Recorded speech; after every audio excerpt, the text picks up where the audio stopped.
ખબર છે કે ધ્વનિ અને સરગમ જો આ નિર્ણય લેશે તો મોટી બા એમનો સાથ આપશે, પણ જો આવી રીતે બાળક થયું ને તો હું આ ઘર છોડીને અને મોટી બાને છોડીને જતી રહીશ. મમ્મી, મમ્મી, તે શું વિચાર્યું મારા મુંબઈ જવાનું? પરી, તારે ક્યાંય નથી જવાનું, તારે અહીંયા જ રહેવાનું છે. પણ મમ્મી, મને અહીંયા નથી ફાવતું. હું અહીંયા ઘૂંટાઈ રહી છું. મારે મુંબઈ જવું છે મમ્મી. મમ્મી, હું અહીંયાથી બહાર નીકળીશ તો જ હું આ ગુંગળામણમાંથી નીકળી શકીશ. આપણે પછી વાત કરીશું, હમણાં તો અહીંયાથી જા. પણ મમ્મી, પરી, તને કેટલી વાર કહેવાનું, કહ્યું તો સમજાતું નથી તને. જા અહીંયાથી.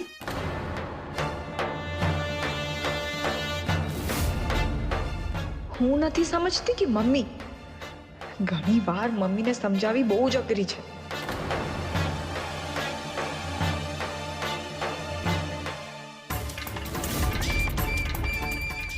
અત્યારે દરેક વસ્તુ કરતા સરોગેસીનો મુદ્દો વધારે ગંભીર લાગે છે.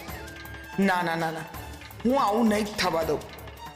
હું હજુ મોટી બા સાથે આ વિષય પર વાત કરીશ.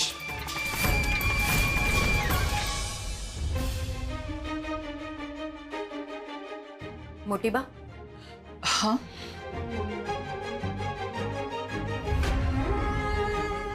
તમે શું વાંચો છો? કઈ નહીં, કશું નહીં. હું તો કર્મયોગ વિશે વાંચું છું. ભગવાન શ્રી કૃષ્ણએ ગીતામાં કહ્યું છે કે મનુષ્યએ ફળની ઈચ્છા રાખ્યા વગર માત્ર પોતાનું કર્મ કરવું જોઈએ. માણસનું કામ માત્ર એટલું છે કે ઈચ્છા રહિત થઈને પોતાનું કામ કરવું, બસ. તો ઈચ્છા રહિત કર્મ એ ઈશ્વરના માર્ગ પર ચાલવું જ કહેવાય ને? હા, બિલકુલ. અને માણસનું કામ માત્ર એટલું જ છે ને કે એને એના કર્મ પ્રત્યે ધ્યાન આપવું જોઈએ.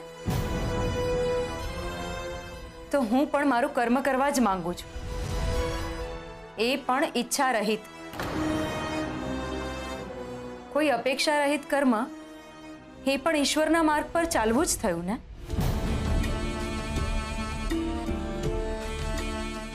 એક માણસે બીજા માણસની મદદ કરવી એ જ સાચો ધર્મ છે ને? તો હું પણ મારો ધર્મ નિભાવવા માંગુ છું, સરગમ દીદી અને ધ્વનિતની મદદ કરીને. બહુ સારી ભાવના છે તારી આ, રૂપ. પણ આ મદદ તું એમણે કરેલા ઉપકારનું ઋણ ચૂકવવા માટે કરી રહી છે. આ ઉપકાર બહુ નાનો છે, એના માટે આટલું મોટું ઋણ ના ચૂકવવાનું હોય. કારણ કે કોઈની મદદ કરવી એ વાત જુદી છે અને કોઈના માટે માં બનવું આ જુદી વાત છે, જે શક્ય નથી. કોઈની માં બનવું એ તો સૌભાગ્યની વાત છે ને મોટી બા? છે ને, પણ પોતાના બાળકની. માં તો માં હોય છે, પછી ભલે ને બાળક કોઈનું પણ હોય. અને મોટી બા, જો એ બાળક મારા શરીરમાં હશે તો એ બાળક મારું પણ થશે જ ને?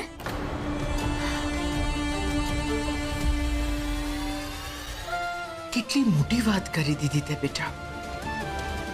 પણ તું જ્યાં બોલે છે એને કરવું અને સ્વીકારવું એ બહુ જ અઘરું છે, રૂપ. એ અઘરાને જ તો સરળ કરવું છે મારે. અને આ બધું હું કઈ ઉપકારની ભાવનાથી નથી કહેતી મોટી બા. ઉપકાર તો એમનો મનાય ને જેમને પારકાની જેમ રાખવામાં આવ્યા હોય. પણ સરગમ દીદીએ તો મને ક્યારે પારકી સમજી જ નથી. હંમેશા પોતાની જ માની છે, મને પ્રેમ કર્યો છે. મારા માટે તમારા બધાની સામે લડ્યા છે અને મને સન્માન આપ્યું છે, કામ આપ્યું છે. આ બધા સામે હું એમને એમનું બાળક આપી જ શકું ને? મદદ માટે તો શું કામ તારું જીવન બગાડી રહી છે? મોટી બા, એક જીવને દુનિયામાં લાવવું એ તો પુણ્યનું કામ છે ને? એમાં જીવન બનશે, બગડશે ક્યાંથી? અરે પણ સમાજ, લોકો આ બધાને શું જવાબ આપીશ? મોટી બા, બધા સંબંધ માત્ર નામથી, પરિવારથી કે સમાજ વ્યવસ્થાથી નથી બંધાતા. સંબંધ પ્રેમથી બંધાય છે. અને રહી વાત સમાજની, તો જ્યારે મારા બાપુએ ગળે ફાંસો ખાધો ત્યારે આ સમાજ ક્યાં હતો? મારી દીદીની લાશ રસ્તે રજડતી હતી ત્યારે આ સમાજ જોવા નહોતો આવ્યો. જ્યારે મારી માં ગુમ થઈ ગઈ અને હું સાવ નિરાધાર થઈ ગઈ ત્યારે પણ આ સમાજ જોવા નહોતો આવ્યો. મોટી બા, આ સમાજના મોઢા પર તાળું હતું. હા તો ભલું થજો કે મારો પગ આ ઘરમાં પડ્યો અને મને સરગમ દીદી મળ્યા. નહીં તો પેલા ગુંડાઓએ મને આજે વેચી નાખી હોત ત્યારે પણ આ સમાજને કોઈ ફરક ના પડતો. મોટી બા, તમે જ કહો મોટી બા, મને શું કામ આ સમાજથી ફરક પડવો જોઈએ? અને એમ પણ મારો સરગમ દીદી સાથેનો સંબંધ પ્રેમથી બંધાયેલો છે અને એટલા માટે જ હું આ કરવા માંગુ છું. રૂપ, અને પરિણામ વિશે તે ક્યારેય તર્ક કર્યો છે? હા, મેં બધા જ તર્ક વિતર્ક કરી લીધા છે. અને એટલે જ ના મને મારા ભૂતકાળનો ડર હતો કે ના મને મારા ભવિષ્યનો છે. તે તો વિચાર કરી લીધો. હવે સરગમે વિચારવાનું છે. સરગમ એ વ્યક્તિ છે જે પોતાની જાતને બાળીને જગતને ઉજાસ આપે.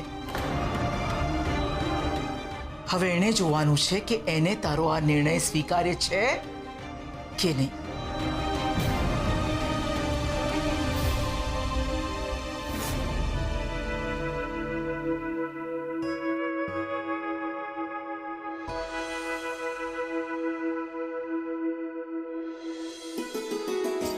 સોરી. શું કહ્યું?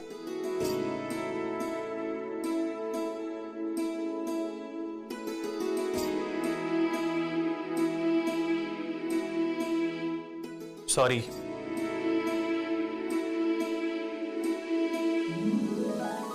અરે તું પણ તો કે સોરી. સરગમ, તને ખબર છે કે આટલી મોટી લડાઈ પછી પણ આપણે એકબીજાને માફ કેમ કરી દઈએ છીએ? કારણ કે બધા કરતાં સૌથી વધારે જરૂરી આપણા માટે આપણો સંબંધ છે. સાચી વાત છે. આને જ તો સંબંધ કહેવાય ને, કે હું રિસાઉં તો તું મને મનાવ અને તું રિસાય તો હું તને મનાવું. એમ પણ આપણી વચ્ચે ખાલી મતભેદ જ છે ને. હું માં બનવા ઈચ્છું છું અને તું ના પાડે છે. બાકી પ્રેમ તો અપાર છે. સરગમ, હું તને માં બનવાની ના નથી પાડતો. વાત માત્ર એટલી છે કે રૂપ સરોગેટ મધર બને એ શક્ય નથી. તને ખબર છે, રૂપ મારી પાસે આવી હતી. હા, અને મને કહ્યું, પણ હું તારી વાત સાથે સહેમત છું અને મેં એને પણ એ જ કહ્યું કે હું તારી વાત સાથે સહેમત છું. રૂપ એક ઇમોશનલ છોકરી છે અને એવી છોકરી આપણા માટે સરોગેટ મધર બને એનાથી વધારે સારું શું? પણ આપણે એનું જીવન ના બગાડી શકીએ. એને આપણા પર ભરોસો કર્યો છે તો આપણી જવાબદારી બને છે કે આપણે એનો ભરોસો ના તોડીએ. હા, રૂપ એના પર કરેલા ઉપકારને કારણે આવું કરવાનું કહે છે, પણ આ બહુ જ મોટો નિર્ણય છે. આ સંબંધ બહુ અજીબ છે. આનું પરિણામ ના હું જાણું છું ના તું જાણે છે. પણ બીજી બાજુ મને એવો પણ વિચાર આવે છે કે હું આપણું બાળક ઈચ્છું છું અને એના માટે કદાચ રૂપથી સારી વ્યક્તિ બીજી કોઈ નહીં મળે. સરગમ, તો એ દિશામાં વિચારવાનું બંધ કર. તને ખબર છે કે આપણે બંને એકબીજા માટે પૂરતા છીએ અને એની કિંમત ન તારે ચૂકવવાની છે ન રૂપે. તો પ્લીઝ તો આ બધું વિચારવાનું મૂકી દે, ઠીક છે?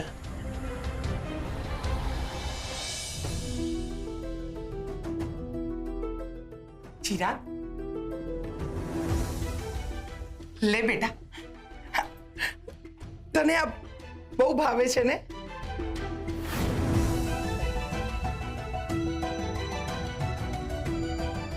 મમ્મી લાવો હું ખાઈ લઈશ. ના, મને મારા હાથેથી ખવડાવવા દે ને બેટા. ચિરાગ, તને ખબર છે તું નાનો હતો ને ત્યારે બાબા ગાડી લઈને આખા ઘરમાં દોડતો હતો અને હું તારી પાછળ પાછળ આવીને તને ખવડાવતી હતી.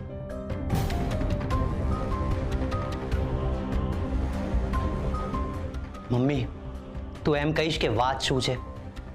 તને કેમ એવું લાગે છે ચિરાગ કે હું કઈ કામ હોય તો જ તારી પાસે આવું છું? તને કેમ એવું લાગે છે બેટા કે હું તને પ્રેમ નથી કરતી? મમ્મી હું એવું નથી કહેતો કે તું મને પ્રેમ નથી કરતી, પણ તારો પ્રેમ છે ને કારણયુક્ત હોય છે. તું આવી રીતે નજીક આવે છે, મારી સાથે વાત કરે છે ને ત્યારે મને ડર લાગે છે. ડર? હા, તારા સ્વાર્થનો ડર. એટલે તું એવું કહેવા માંગે છે કે હું સ્વાર્થી છું? મમ્મી તું વાત શું છે એ બોલ ને. તને ખબર છે સરગમ અને ધ્વનિ સરોગેટ મધર માટે રૂપને કહેવાના છે. હા તો એમાં વાંધો શું છે? મને વાંધો છે ચિરાગ, કારણ કે તને હંમેશા સેકન્ડ પ્રાયોરિટી આપવામાં આવે છે. પછી એ ધ્વનિતનું કામ હોય કે મોટી બાનો પ્રેમ, હંમેશા ધ્વનિત તારાથી આગળ નીકળી જાય છે અને તું માત્ર મહેનત કરતો રહી જાય છે. મમ્મી ધ્વનિતને હું જ આગળ લાવી રહ્યો છું. હું જેને કામ સોંપું છું ને એ કામ કરે છે અને એ વાતની મને ખુશી છે કે મારો ભાઈ આગળ વધી રહ્યો છે. મમ્મી એકાત્મતા હોવી જોઈએ અને મોટી ભાઈ એ જ શીખવાડ્યું છે કે જો સાથે મળીને કામ કરશો ને તો ઉન્નતિ થશે. અને એ કોઈ પારકો નથી, મારો ભાઈ જ છે ને. સગો ભાઈ નથી, રતનભાઈનો દીકરો છે, એ ના ભૂલ.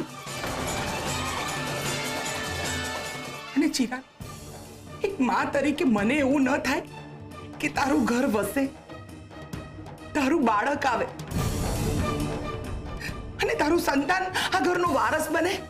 મમ્મી તું વિચાર તો કર, બે વાર મારું ઘર વસ્યું છે ને બે વાર મારું ઘર ઉજળ્યું છે. તે આ સંબંધ મારા નસીબમાં જ નથી.